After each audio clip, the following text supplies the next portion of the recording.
and you have heard me. I believe in your word. You have searched me and you love me. I believe in you, and you have opened us. We believe, oh, we believe, yeah. And you have broken the chains. We believe, yes we do. We believe, yeah. We believe. So just lift up your hands, lift up your voice as you sing to Him. We're going to tell Him that we believe. We believe in the price that He paid. We believe that He came. We believe that He loves us. We believe that He gave everything for us. Oh, listen. Yes, you have saved. You have heard me. I believe. Those at the back, we might need to come forward a bit while we start. We have been on a session, a topic for the last few weeks. This month we have been talking about ethics, and we started with life ethics, then we moved over to business ethics. Last week we did not have this because of the program we had, Alone with God. But today we'll be concluding with the career ethics titled Professionalism and Work Etiquette. So we are going to run because we have a lot to talk about, a lot of do's and don'ts that we should take note of in the workplace. And if you're not a 9-to-5 person, you are also into business, I think you can take home one or two things here today. So while ethics are a set of morals and principles, etiquettes are the conduct and procedures required in the workplace. So we can say that etiquettes are the practice, or etiquette is the practice of those principles and morals in the workplace. Something I took home last 2 weeks, when our brother was speaking to us, he said something. I may not be able to quote it verbatim, but he mentioned that even the most little discipline of arranging or dressing your bed every morning can affect other disciplines. Who remembers that? So if I didn't take anything home that week, this was the part that I took home. And I would like to tell us something. When I speak, I usually like to talk about examples that have to do with me, maybe things I've encountered and all of that. So when I was 7, I was living with my uncle who was a pastor, and in his own earlier life, he had health challenges, and he kept on watching me every week. I was going to the hospital every week. I was going to the hospital every week. I was going to the hospital, and he told me, "You're too young for this. Every morning, try waking up early, run around the house, exercise your body, and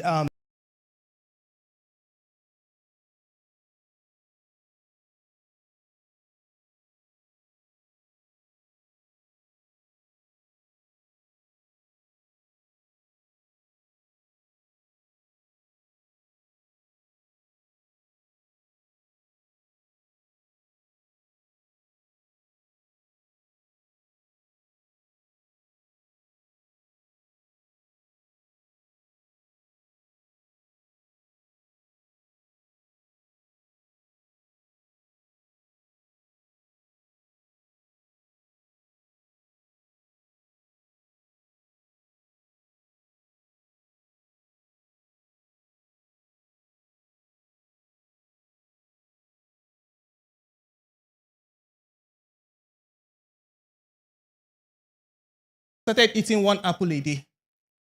When it's about finishing, I'll restock my batch. So from one discipline led me to another.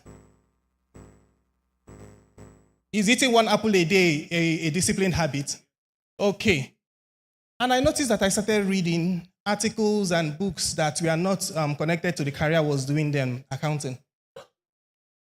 I kept on reading books and articles every single day. I had more time then. After work, I came home and I had more time to read and all of that. So I set a target for myself. The next thing, I also wanted to increase my spiritual life. I set another target for myself. I said twice out of every week, apart from the normal morning devotion and everything, I would wake up by 1 or 2 in the night and pray and spend time with God. From one advice of wake up early and run around the house and jog around the house. So, guess what?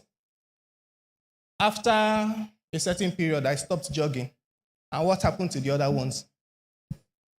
They all fell away. All. Not one. Not one stayed back. Suddenly, Apple became expensive.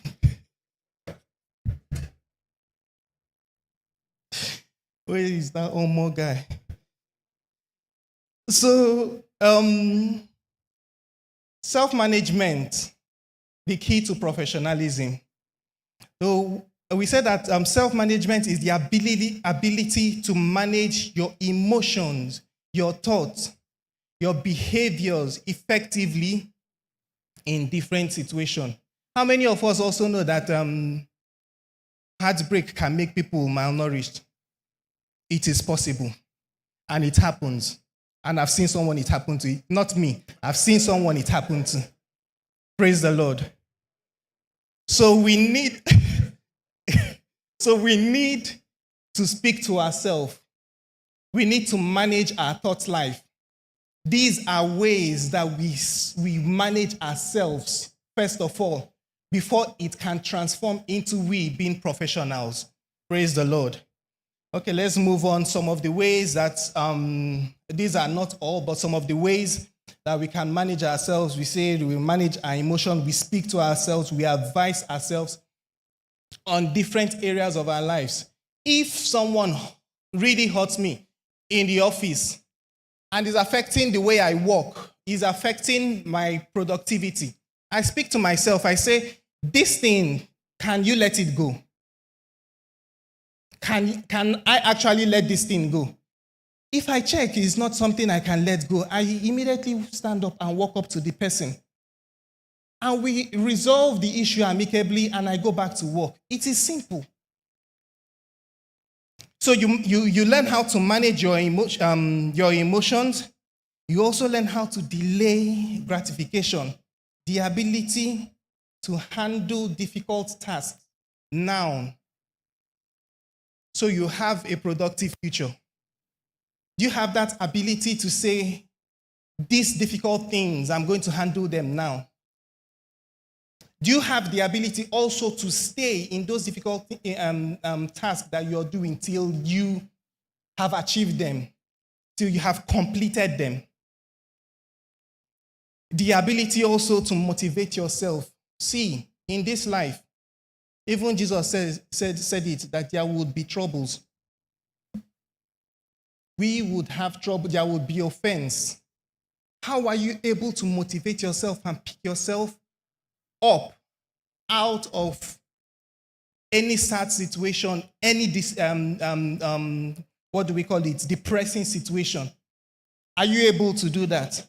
Are you able to stay focused? Especially in these times that we are now. The distraction that we had 10 years ago, right now it's maybe times 3 or times 4 or times 10. I can be working right now and I can be doing something very, very crucial. Maybe my manager may need a report by 3 o'clock. And I see, my phone is on my table, I see a WhatsApp message coming in. I'll just quickly want to respond so I can go back to, then the person responds, and I quickly want to respond. And that's how we start a conversation. How well are you able to focus on the task before you? Then setting goals. I said to someone, I think yesterday, when I set goals, majority of the time, I don't accomplish them 100%, majority of the time. But one thing I know is that I am not on the same level. I am not on the same place that I was the moment I made or set those goals. Say I give myself the target of completing 10 chapters or 13 chapters of a book before 30th of November. And 30th of November comes. I may not hit 13, but I may be at 10, 11. So that is what goals do for us. Are we able to set worthy goals on our journey to professionalism? Remember, one thing that you're supposed to take home today is that one level of discipline affects another. So self-management affects your level of professionalism in the office. So we said that professionalism means conducting oneself responsibly, with responsibility, integrity, accountability, and excellence. Bro Jumbo mentioned something this morning that what we do here is housemanship, that our responsibility is outside, is in the workplace. For our study today, it's in the workplace, it's in our businesses. How well do we show that we are Christ ambassadors wherever we are? How well do we do that? They say that, or will somebody walk in here into this church this moment and see me holding this mic and be saying, wow, this Ikenna, speaking in front of people, say lie. If he's like that, I don't want to be a Christian. So please, let our lives reflect stewardship. That's the best word I can use. Let our lives reflect stewardship. So why professionalism? Professionalism helps us get the job. How will you, if you're an interviewer, be able to hire someone who comes in for an interview drunk? Even if he knows what he's saying, he comes in drunk, he comes in shabby, he comes in dirty. Will you hire that person? So professionalism helps you get the job. Professionalism also helps you get recognized. It also shows that you are dependable. It will help you earn respect. It will also help you earn more. It also shows that you are approachable and people can rely on you. Okay, so we go over to etiquette. Now we've established what we call professionalism. So how you present yourself to others in the business world speaks volume. People often form first impression about others within seconds of first meeting them. Therefore, it is crucial to ensure that you properly prepare to present yourself as a professional. So, I'd like to give this instance, and I'm not trying to talk down on anybody because this person is a great guy, one of Koki's people. So, a few years ago, I went to a seminar, and in that seminar, I was very excited because I follow these people online. I follow Fela Durotoye, Jimmy Tewe, Steve Harris. So they came to Port Harcourt that period. And when they came, I'm sure there were people in Port Harcourt who were the organizers of that whole event. So I knew, I was very excited, but I knew that probably I may not even have the opportunity to introduce myself to these people or something. But I saw someone who I could approach. He was walking towards me. His name is K.O. Baba, and I'm sure everybody knows him. This guy is a very funny guy. I love this guy's comedy and all of that. He was walking towards me, and I had this very big smile, and I extended my hand, and I wanted to introduce myself and all of that and compliment his work. And he just frowned. I said, "Good afternoon." He said, just frowned and said, "Afternoon," and walked past me. I was like, and so embarrassed. I was extremely embarrassed. And ever since then, I'm sure he's a very great guy. Koke can testify of that. He's a great guy. And so many things happen before you come on stage. I have been on stage for the greater part of my growing up, and anytime I have to be on stage, I am praying. Most times I go to the toilet first, but I am praying because there are always butterflies in my stomach. So I don't know what he may have been going through. Maybe he was one of the organizers. He must have told somebody to do something that they did not do that was going to ruin the program. Maybe he was angry and all of that. But that was my own first impression. So whenever I see a poster and I see K.O. Baba, I just quickly scroll subconsciously. But this guy is he's a lovely guy, honestly speaking, he is. But subconsciously, now if you put him and Pastor Oshoke, I'd rather listen to Pastor Oshoke than to listen to him. So and I've not had the opportunity to have a second impression that would change anything. So we see now that our first impression really matters.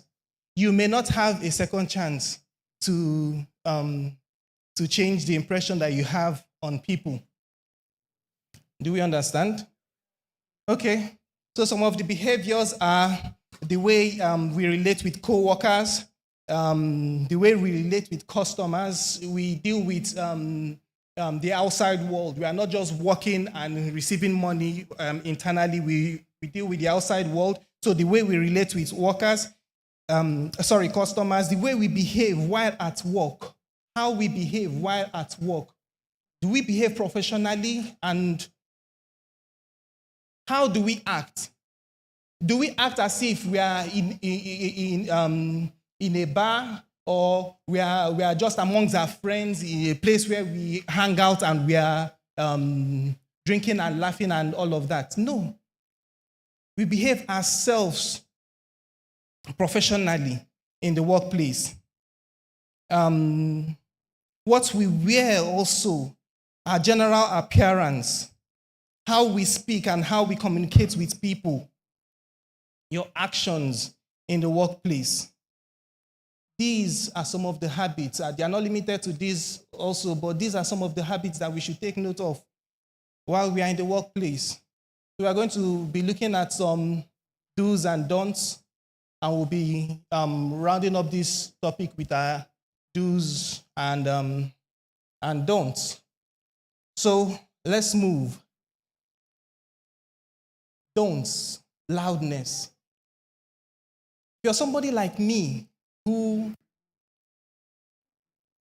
I so much treasure quietness when I have to study, whether it's English, whether it's maths, whether it's reading, whether it's calculation, and whatever it may be, I really treasure so much quietness when I have to do something very important. And when I know that this thing also affects a second party or a third party, I'm doing this for someone else, I really need a lot of concentration to be able to do that. So, but we have some people who don't really mind, and they make personal calls, personal telephone calls, even if they are business calls. They are related to the things that you're actually doing in the workplace or in your business. They are supposed to be done quietly in a situation where you do not distract the next person who is working. Office spaces these days now, we don't really have, or at least in my company, we don't really have that much space that we can give everybody their own offices. People share offices. We use demarcation, so you hear people's voices no matter what. So we do not speak loudly. We have loud conversations over the phone, and also speaking to people in general, unless you're in a meeting, in a meeting, in a gathering, then your voice should be loud. Everyone can hear me right now. But if service is over and I come up to PK and I'm talking, and Bro Chooks is hearing me at the back there, it doesn't make sense at all. It is a serious problem. So loud noises, loud telephone conversations, these are things that should be avoided. Once I was passing marketing hall, going into our BM's office. I did that about 4-6 times, to and fro, and I was hearing this particular song on repeat in the marketing hall. Particular song on repeat, it was on repeat. And a lady just turned back and said, "Please, whose phone is ringing?" She knew that someone's phone wasn't ringing, that this person was just playing music. But it was disturbing her. And I'm sure it was disturbing other people, but they didn't want to speak up. She had the courage to speak up. And this person had to turn off the phone. Definitely it was not ringing. So our actions may be hindering other people's productivity without we even knowing. That's why we take note of these things. And most of these things, each and every one of us here know them. We just need reminders. Even when I was preparing this, I reminded myself of so many things, areas that I've had lapses and all of that. We just need reminders. We need to know that we should not be disturbing people while they are in their productive state and all of that. Do you understand? Then complaining, speaking loudly about your personal matter and all of that. All these should be prohibited. Then loud ringtones as well. Whether loud or not loud, in a meeting that we have every Monday, we make sure that we find anybody whose phone rings at all, whether it's loud or not loud, because you are here for something. You are here for a meeting. If someone is talking by the side now and I hear you, I may be distracted. Honestly speaking, I would be distracted. It might make me lose my line of thought. You understand? So we can't leave our phones in a loud ringtone when we are in a gathering like this, in a church like this. PK is speaking and somebody's phone is ringing over there and all of that. Please, let's be mindful of these things. So we continue with some of the don'ts. Lack of grooming. Like I would say where someone is not next slide please. Where someone is not you don't keep yourself well. You're dirty. You do not sleep well. You know, when you don't sleep well, it really affects you in the workplace. So many people do not know. Or so many people have not observed it. It really affects you. You do all the things motivational speakers say, sleep only 2 hours a day or sleep only 3 hours a day, and you go to the office and you're shouting at people and all of that. You're grumpy. So you need to groom yourself in the best possible way. Make sure you get enough sleep. Make sure you're properly dressed. Make sure also that your dress is properly and neatly ironed and all of that. Then grooming yourself in the public place. We need to stress on this. We might be running late and we say, okay, when I get to the office, I'll complete what I started in the house. And before you get to the office, you meet 30 minutes traffic on the way. Then every other person is in the office. Then when you get to the office, you start combing your hair. For the ladies, they bring out everything from the bag and keep on top of the table. And then they start.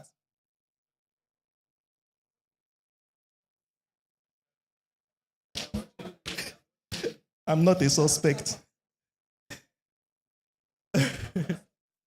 So then wearing, for me, very strong smell really affects me. It can make me dizzy. So wearing very heavy perfumes also affects people. So we can try to also tune down on that. Too much makeup, not enough clothes or too tight clothes, scuffed, worn or torn clothes and shoes, distracting hairstyles. Someone resumed in my office, and after a week or two, she came with a weave on, a yellow weave on, very long one. So we told her that this is against our dress code and our code of conduct. Next thing that came out from her mouth is, now wow, just hair. We now asked her, when you were in EcoBank, could you wear this hair to the office? She couldn't speak. So when you are in EcoBank, you could dress properly, you could groom yourself properly and behave professionally, but you came over to a non-banking financial institution and you want to test the waters. No. So also body art should be covered.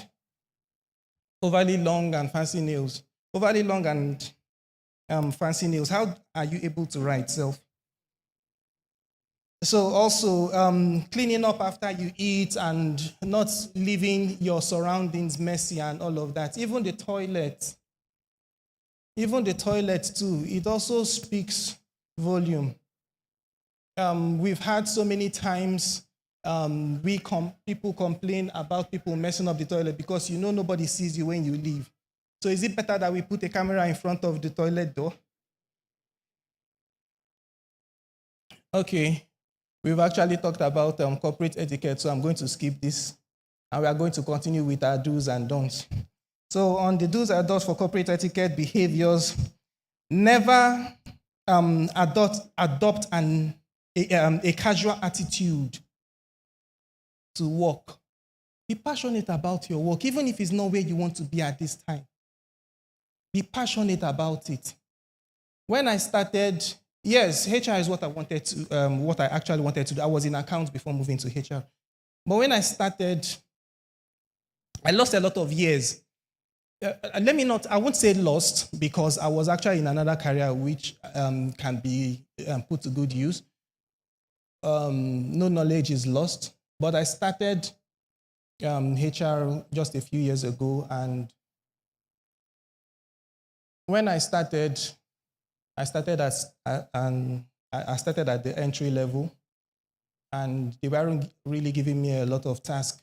And I had this colleague also in Abuja who started at the same level with me, and I will discuss and say, man, I'm not doing anything. We are not doing anything. Can we speak to our supervisor? All the things that they do in the head office in Lagos, can they give us that which pertains to our branches so we can handle them? When we spoke to our supervisor, she was excited and she started passing responsibilities to us.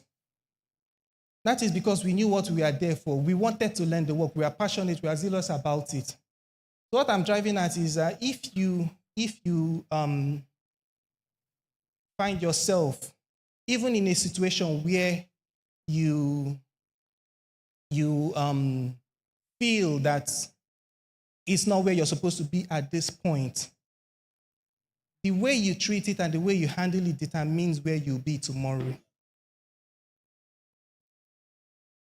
When we made up that decision, I didn't know that it will affect me, I think 1 year down the line. That supervisor resigned, and they didn't find any other person who was fit, and they made me a supervisor. So if your work attitude will reflect passion, professionalism, it will count for you tomorrow. You never know who is watching. I've been in the situation where I felt all my work, nobody was noticing, nobody was taking note of them and all of that. But please, never have that kind of mindset. Always people are watching. So you don't peep into other people's cubicle. They have personal things. They have the way you present your work to your team members, to your supervisor, may not be the way you present it to yourself. You may just write some things that may be so personal to you. So people should not peep into other people's cubicles or workstation and the like. So you put your phones, we've talked about that. You put your phones on silent or vibration or on a low tune while in the workplace. Don't open someone else's notepad. What will you be looking for in someone else's notepad in the first place? Don't open someone else's notepad. It is bad manners to cough in public without covering your mouth. Popping gum. And I've had issues with this so much in my place of work. Always talking to one person about it until the day she would receive disciplinary action. How will you feel if you're speaking to me for the first time? And this person is actually in customer service, where she receives calls and makes calls at all times, and she's always chewing gum. How would you feel if you're meeting me for the first time and you're telling me about your problems and I'm throwing granite inside my mouth and I'm chewing it, and when I'm responding to you, something is falling out? Ew.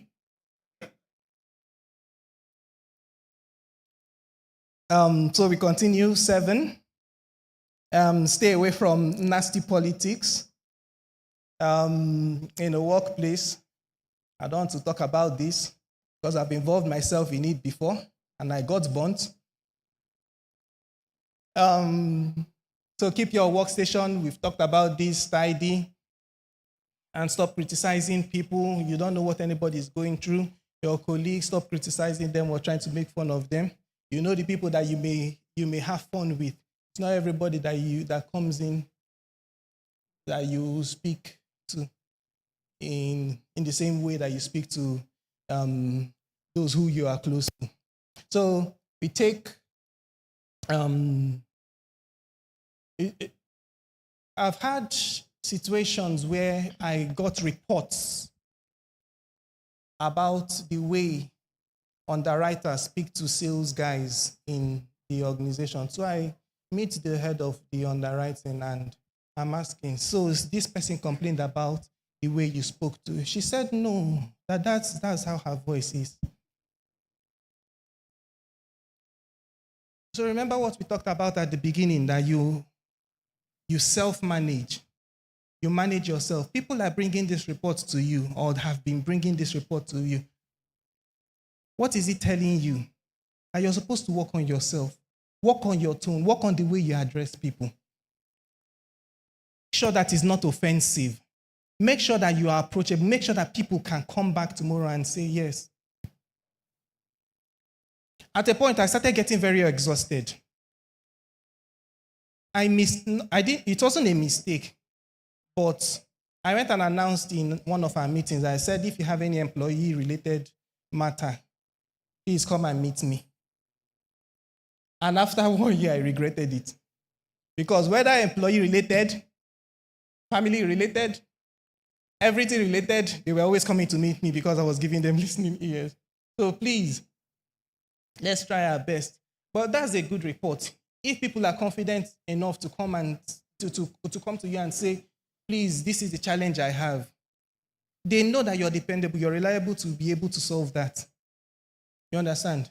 Please try your best to make yourself a very, very, very much approachable. Please, let's run. We have less than now. So we've talked about what we wear. Make sure that your monitor, your laptop, your this thing is always closed. You turn them off whenever you're going out, stepping out of your workstation. You do not drink. We've had so many disciplinary actions because of people who drink and they come back to the office and they misbehave. So please, let's take correction. So let's move over to phone and email texting etiquette. Let's just jump into the do's. Let's run. Next slide. Okay, so you plan for when you want to have a conversation with someone. We are talking about phone etiquette now. When you're planning on having a conversation, I'm someone who does not like confrontation. If someone comes to me and is shouting and telling me what I did wrong and how I should have done it best and all of that, I may just nod my head and say, okay, I've heard you. It's when I go back and think, then I will also know where the person went wrong. I will also know the area where I'm supposed to adjust. And I can now send a message or go back to the person and we can talk it over. So before you make a phone call, plan your conversation with that person. If you don't plan your conversation with that person, you may actually lose time, especially if this person is someone you are close to and you talk about things that may not be work-related. You may lose productive time. So you plan what you need to say. Even if you are receiving a call, you know that you're going to be giving so much responses. Try to make your responses precise. You go hit the nail on the head and all of that. So the right introduction, you don't just pick up the phone and say, is this Ikenna? Manager says I should tell you this, blah, blah, blah, blah, blah. You introduce yourself, just in case I don't have your number. You give the proper introduction. Hello, good morning. This is Ikenna Ajoko. I'm calling you from the HR department. Then you state what you need to. Then you seek permission before you record any call or you place someone on hold. This is something that we do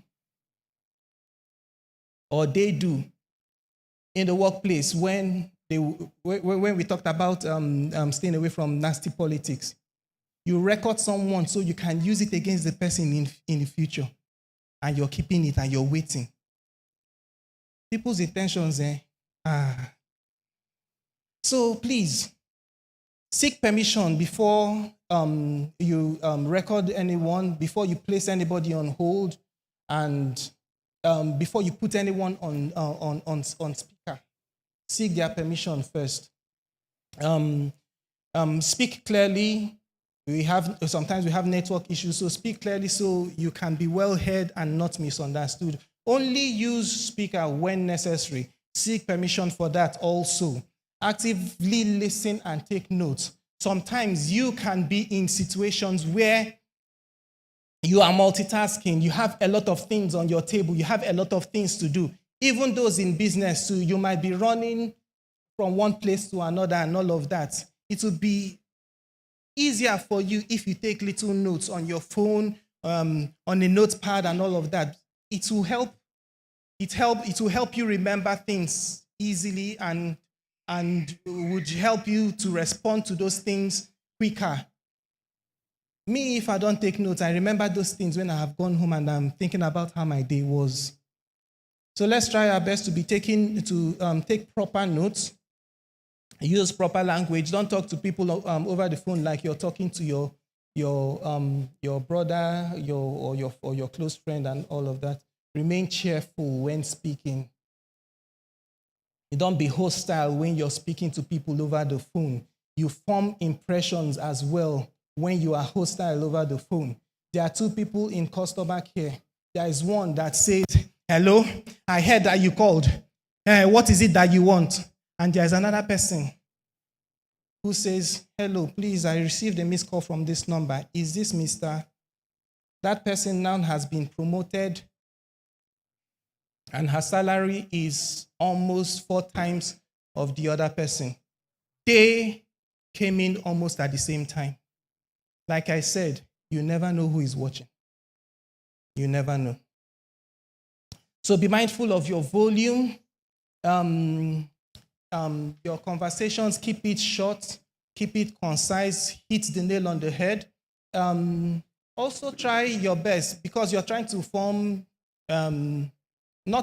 be professional. Doesn't mean that you would not be friendly. Develop a relationship when you speak to people. Hello, hi, Tony, how's it going? How was your weekend? How was your night? Did you sleep well? Oh, great. He asks you, you respond to him, and then you guys can go into whatever it is that you're supposed to talk about. I think that is okay. That is very good. That is proper. Then recap on the call message of that phone call. Say, if I understand you well, you want me to handle this. You want me to handle this. You want me to handle that. If the person says yes, then you know, then we know that we have handled that situation well and properly. So we go over to email etiquette. So we said include a clear and direct subject. Why would someone even send an email without a subject? Sometimes if I see an email without a subject, it takes me time to open it. I use the subject to know that which is important.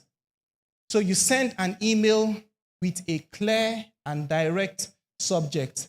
Use your professional email address, except in a company where the management says, okay, everyone should use their personal email address, then that is okay. But always use a professional email address. Most times before anyone in my organization would respond to any email address from a staff that is not their work email address, they tell them, go back and use your professional, your work email. So think twice before hitting reply. Think twice before hitting reply. That mail that you got may be an attack on you. So the next thing, you type yours, hit reply all, let everybody see it. No, it shouldn't be so. And even when you think twice before hitting reply all, should everyone that is a correspondence in that mail be seen in your response? These are things also that we need to consider. So include your signature block. It might not be your signature. It might just be your name, the position you occupy, maybe the logo of the company, and all of that. It makes your emails look professional. Also use professional salutation. Use exclamation points.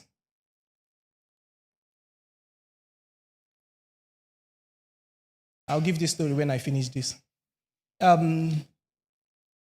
Okay, I have less than 5 minutes, so I think we have just a few more slides. Be cautious with humor. It's a professional setting. You do not start making jokes in a mail where so many other people are. Try to proofread your messages before you send them. Add the email address last. I've made this mistake so many times where I go ahead of myself and I add the email address. the email address of the major person I want to send this email to. I type the email address, I put the subject, and I hit send. It's when I've hit send, I remember, oh, I'm supposed to copy so and so. So make sure that you put in your subject first, you type your mail, and you proofread it before adding the email addresses and those who you are supposed to copy. Double check also the selected correspondents if they are if they are the correct recipients of that email that you're supposed to be sending out. Use good fonts. Also check your tone in the email. Something I wanted to point out. Someone resumed in our Lagos branch, and I was privy to seeing the mail he sent. He is a fraud analyst. And remember, I told you that one discipline affects the other. So I saw the mail to our general manager. Good morning, sir. The good is in small letter, the M in small letter, the sir in small letter. So good morning, sir, comma. I have done all that you asked me to do. I have investigated this fraud case, and no paragraph, nothing. And these are my findings. Number one, on the same line. These are my findings. Number one. So I have investigated the sales guy, and it turns out that this guy had committed fraud in so and so before. Number two, he also. So we see. So it was now time to come into the disciplinary hearing, and this guy was there. So this guy has stated his own facts. The sales guy has stated, apologizing, saying, please have a tamper justice with mercy, and so and all of that. We in HR, we have policy that we use in dealing with fraud cases. And there are levels of disciplinary actions that we meet depending on what's it called? The case, depending on the level of the fraud level and all of that. So this guy was in that meeting, and he had delivered his own case. The salesperson had delivered, auditor has delivered, senior HR had delivered, and all of that. So we had removed the sales guy, and it was time for us to take the decision. So I suggested, let's give this guy 2 weeks suspension without pay. This guy that wrote that mail like that, no, we cannot do that. Why should we do that? He's supposed to be sacked. He's supposed to be fired. He committed the fraud and all of that, and was shouting uncontrollably in the meeting. So we see that the same way he is in the mail,